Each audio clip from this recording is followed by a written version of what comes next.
नमस्कार दोस्तों, आज की खबरों में आप देखेंगे कैसे भारत और इंडोनेशिया के रिश्तों में कौन सा ऐतिहासिक अध्याय जुड़ा है। भारत का यूपीआई अब एक और देश तक कैसे पहुंचने जा रहा है, ये भी हम देखेंगे। और इंडोनेशिया के सर्वोच्च नागरिक सम्मान से सम्मानित होने के बाद पीएम मोदी की इस यात्रा की दुनिया भर में इतनी चर्चा क्यों हो रही है, ये सब हम जानेंगे। तो दोस्तों, आज है 8 जुलाई 2026, दिन बुधवार। हिंदी पंचांग के अनुसार आज है आषाढ़ माह के कृष्ण पक्ष की अष्टमी तिथि। चलते हैं पहली खबर की ओर। केंद्रीय मंत्री पीयूष गोयल ने कहा है कि आर्टिफिशियल इंटेलिजेंस और डिजिटल तकनीक के इस्तेमाल से एमएसएमई और स्टार्टअप और निर्यात क्षेत्रों को कई गति मिलेगी। केंद्र सरकार ने लेदर और फुटवेयर उद्योग से आने वाले वर्षों में 15 अरब डॉलर के निर्यात का लक्ष्य हासिल करने की अपील की है। चलते हैं अगली खबर की ओर। अमेरिका में भीषण गर्मी की लहर के कारण कई लोगों की जान गई है। मौसम विभाग ने लोगों को सतर्क रहने की सलाह दी गई है। प्रधानमंत्री मोदी और राष्ट्रपति प्रोबोवो के बीच रक्षा, व्यापार, ऊर्जा और निवेश जैसे मुद्दों पर महत्वपूर्ण चर्चा हुई। ये सब भारत और इंडोनेशिया के अहम द्विपक्षीय बैठक के अंदर हुआ। दोनों देशों ने भविष्य में रक्षा, समुद्री सुरक्षा और आर्थिक सहयोग को और मजबूत बनाने की सहमति भी जताई है। प्रधानमंत्री मोदी को इंडोनेशिया के सर्वोच्च नागरिक सम्मान से सम्मानित किया गया, जिसे भारत के लिए बड़ी उपलब्धि माना जा रहा है। चलते हैं अगली खबर की ओर। भारत और इंडोनेशिया के बीच ब्रह्मोस मिसाइल आपूर्ति सहित कई अहम रक्षा समझौते भी हुए हैं।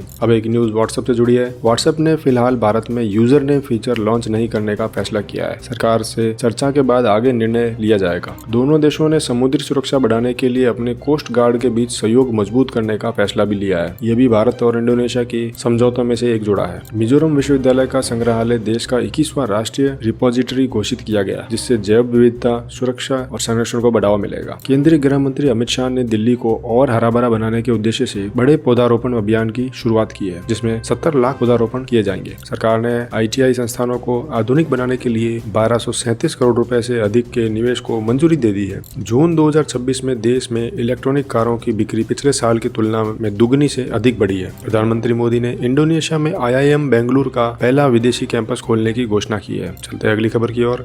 कनाडा का क्यूबेक प्रांत AI, एरोस्पेस और क्लीन टेक्नोलॉजी में भारत के साथ सहयोग बढ़ाना चाहता है। भारत ने जरूरी खनिजों की आपूर्ति मजबूत करने के लिए 35 देशों के साथ साझेदारी बढ़ा दी है। केंद्रीय मंत्री शिवराज सिंह चौहान ने ग्रामीण विकास और कृषि को मजबूत बनाने के लिए प्रगति परियोजना शुरू की गई है। एक खबर शेयर बाजार से। लगातार 4 दिन की तेजी के बाद सेंसेक्स 104 अंक गिरकर बंद हुआ। प्रधानमंत्री मोदी ने कहा है कि भारत की नीति विस्तार नहीं बल्कि विकास और साझेदारी पर आधारित है। भारत और इंडोनेशिया ने अपने डिजिटल पेमेंट सिस्टम को जोड़ने की दिशा में बड़ा कदम उठाया है। अब यूपीआई इंडोनेशिया में भी जा सकता है। दोनों देशों ने व्यापार, रक्षा, शिक्षा और तकनीक समेत कई क्षेत्रों में 14 अहम समझौतों पर सहमति बनाई। प्रधानमंत्री मोदी को इंडोनेशिया के सर्वोच्च नागरिक सम्मान से सम्मानित किया गया, जिससे दोनों देशों की मित्रता और मजबूत होगी। यूपीएससी ने मई 2026 में आयोजित विभिन्न सरकारी भर्तियों की परीक्षा परिणाम घोषित कर दिए हैं। प्रधानमंत्री मोदी ने भारत और इंडोनेशिया के रिश्तों को नई दिशा देने के लिए गंगा महाकाम विजन पेश किया है। चलते हैं आखिरी न्यूज की ओर। जकार्ता में भारतीय समुदायों को संबोधित करते हुए प्रधानमंत्री मोदी ने कहा है कि दोनों देशों की दोस्ती आने वाले समय में